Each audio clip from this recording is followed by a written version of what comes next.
नमस्कार दर्शक बंधु ब्यूटी ऑफ भक्ति को आपण मानक स्वागत। आमे समस्ते जानिछु जे मृत्यु अटल सत्य अटे और एहाकू केही अटकाई पाइबे नाही। किंतु शिव पुराण रे मृत्यु पूर्वरु मिलिथाए किछि विशेष संकेत बोली कहा जाय। एही संकेतरु जणा पड़ी थाए मृत्यु वर्तमान निकटतर। हिंदू धर्म रे 18टी पुराण मध्यरु शिव पुराण गोटिए।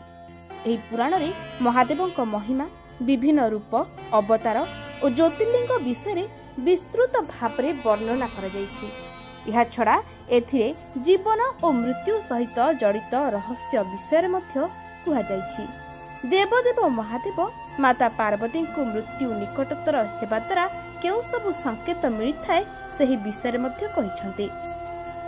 तबे आज हम एही वीडियो माध्यम रे जानिबा मृत्यु पूर्वरु केउ भली संकेत मिलिथाए।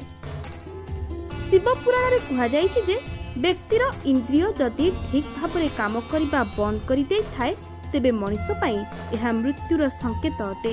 एहा छड़ा शरीर रे रंग बदलिबा मध्य मृत्युर संकेत होइथाए। शिव पुराण अनुसार जेतेबेले कोनोसी व्यक्ति को तार छाई मुंड बिना देखा जाई थाए तेबे एहार अर्थ मृत्यु निकटतर।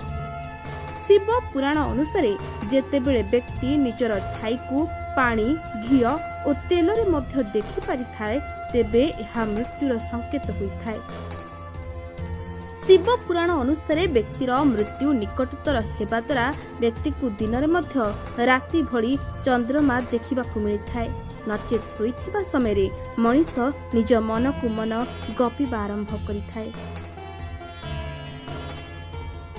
तेबे एही भली सबु संकेत देखा गले आंब मृत्यु निकटतर होइथाए बोली जणा जाइथाए।